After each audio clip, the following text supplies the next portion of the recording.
Assalamualaikum warahmatullahi wabarakatuh. Salam sejahtera untuk kita semua. Hari ini saya Dr. Maharis Anisi Pawani, spesialis penyakit dalam, konsultan rematik autoimun. Kita akan mempelajari sedikit tentang satu penyakit yang bernama Systemic Lupus Erythematosus.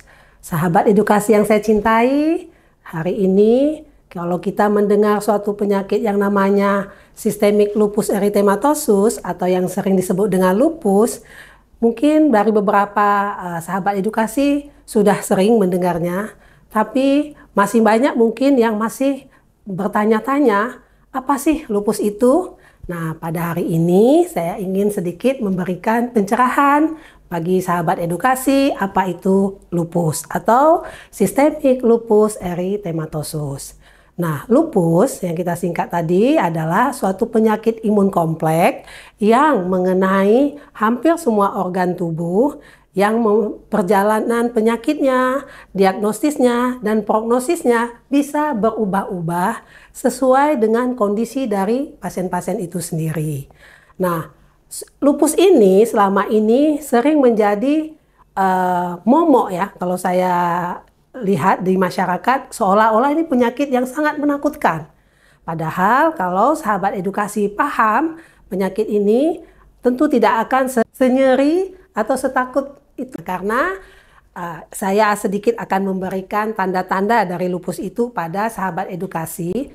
Yang pertama, dia bisa mengenai wanita usia muda dan mengenai 2 atau lebih organ tubuh. Nah, itu pintu masuknya dulu, sahabat edukasi.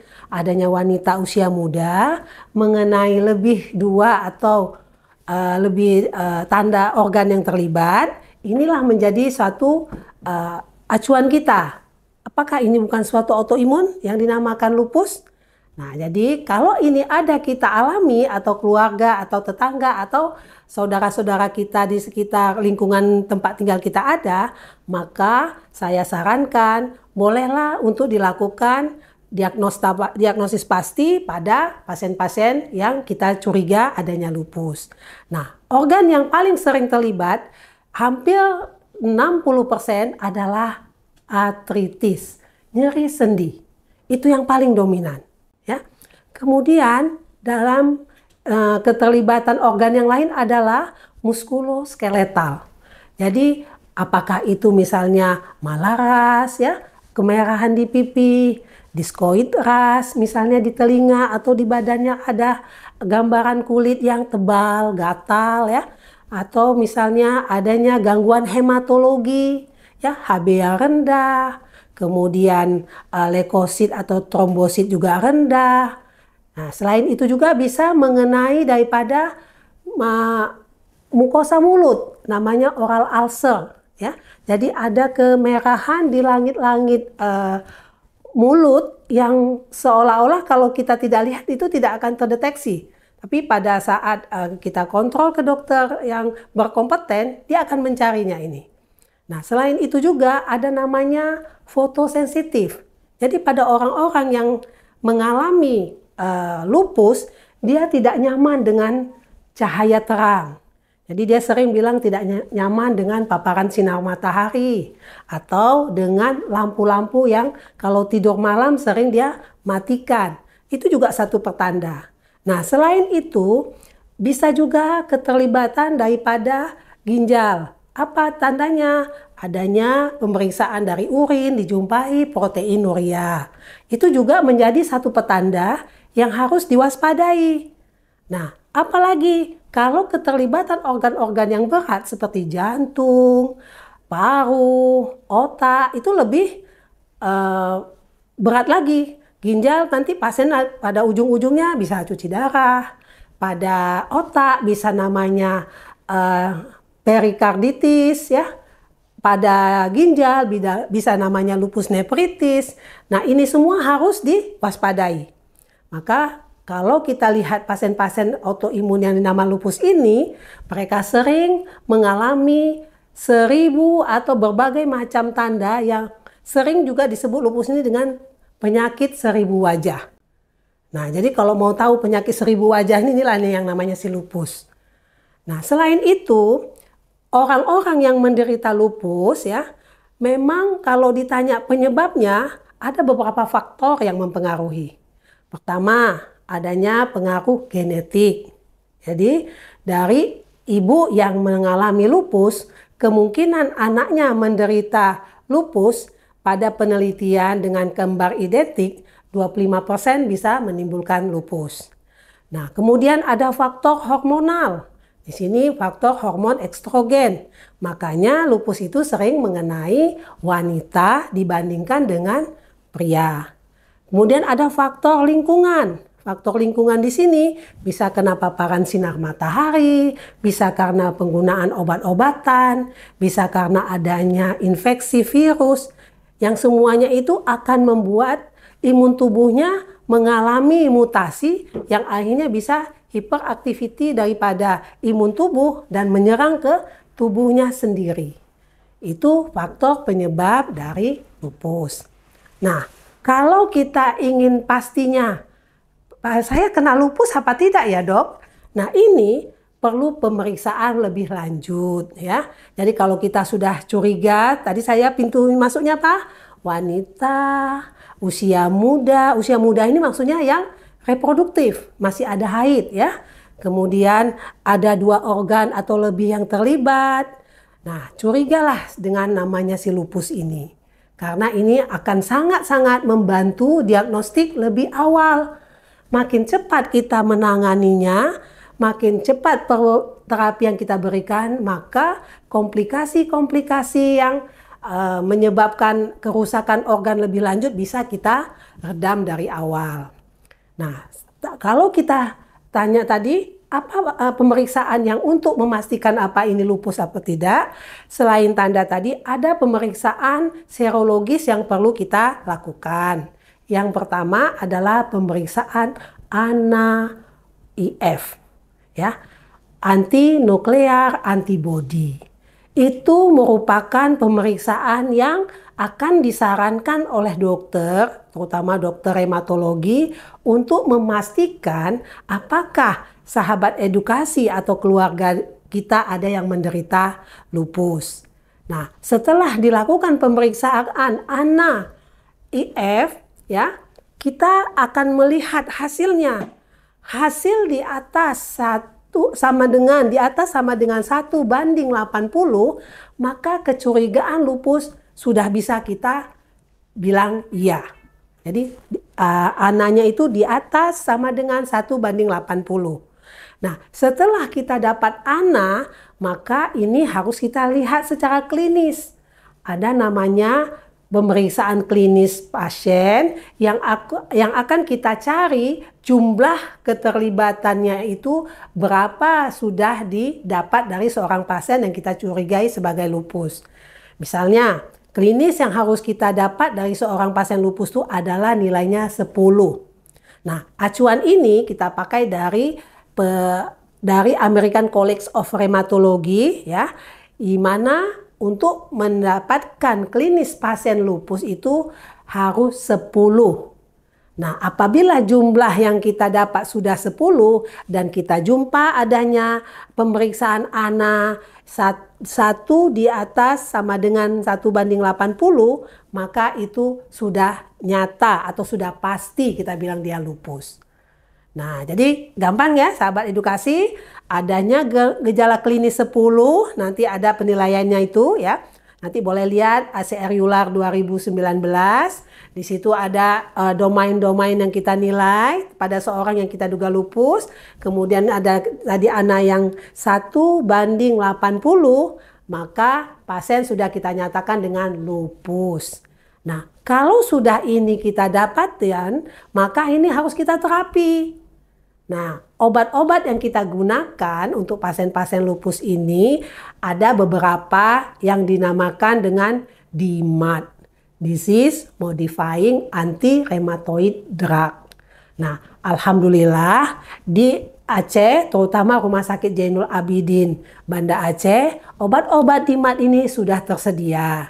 Jadi sahabat edukasi, seandainya ada di daerah ya atau dari keluarga kita yang sakit ini, silakan rujuk ke Rumah Sakit Zainul Abidin. Kita obat tersedia dan beberapa pemeriksaan laboratorium pun sudah ada di Rumah Sakit Zainul Abidin ini.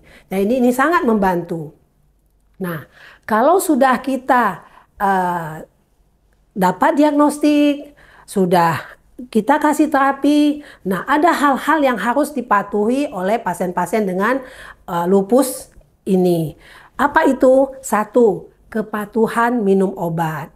Karena apa? Sakit lupus adalah penyakit imun tubuhnya sendiri yang terlalu aktif yang menyerang tubuh dia sendiri.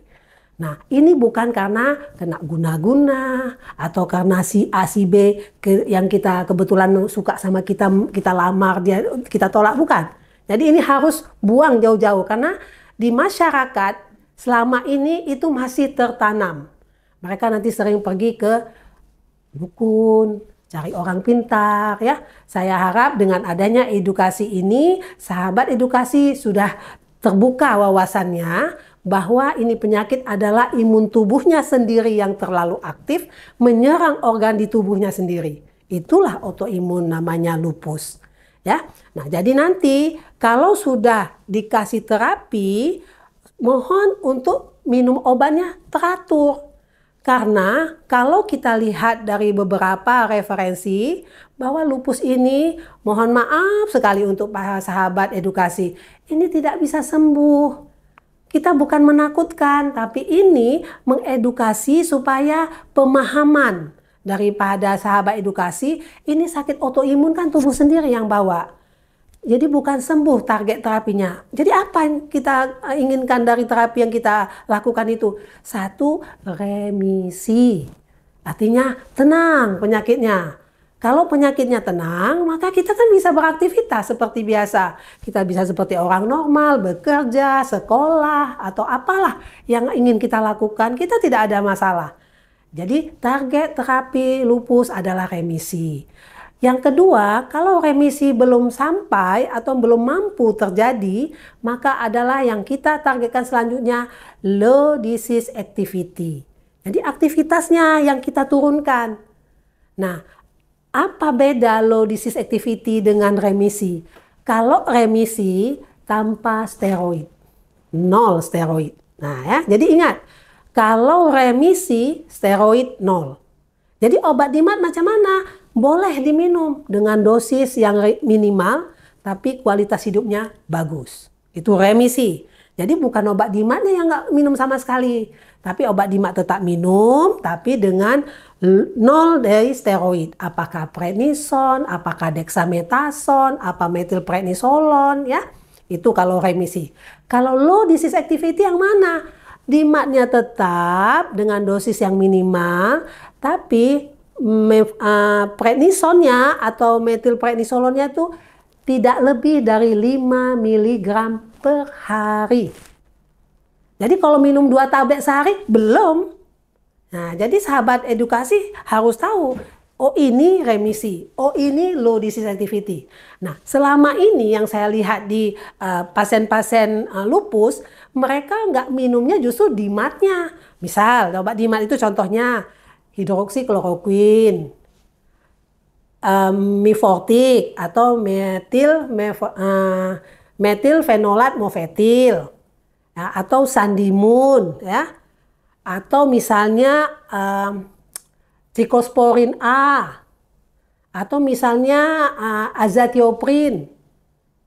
Jadi bukan itu yang harus kita hentikan atau kita katakan remisi, tapi steroid yang kita jadi ukurannya. Nah, di masyarakat atau selama ini kita lihat steroid diminum terus, justru DMARD-nya yang dihentikan. Nah, ini terbalik. Akhirnya malah apa yang kejadian kalau steroid atau kita menggunakan metilprednison dan sebagainya itu akan timbul efek samping. Yang pertama apa? Orang yang menggunakan steroid lebih dari 5 mg per hari selama lebih dari 3 bulan akan terjadi osteoporosis. Satu, ya. Jadi tulangnya sudah mengalami rapuh kalau bahasa awamnya, ya, kopong. Nah, kedua akan terjadi perdarahan saluran makan bagian atas. Nah, ini yang harus kita cegah sebenarnya. Ini kan emergensi. perdarahan tiba-tiba, muntah darah, nyeri ulu hati, dan BAB hitam, itu tanda bahwa ada dari lambung yang luka yang menimbulkan perdarahan. Nah, apalagi yang penyebab adanya penggunaan steroid jangka panjang? Peningkatan darah, jadi tensi jadi naik. Apalagi gula naik. Jadi jangan pikir orang minum steroid itu gulanya tenang-tenang saja. Tidak, juga boleh tes kalau nggak percaya. Selanjutnya apalagi? Yang paling mengerikan, muka bulat seperti bulan, namanya moon face, buffalo palm, bahunya itu seperti bahu lembu, atau adanya strie di badannya.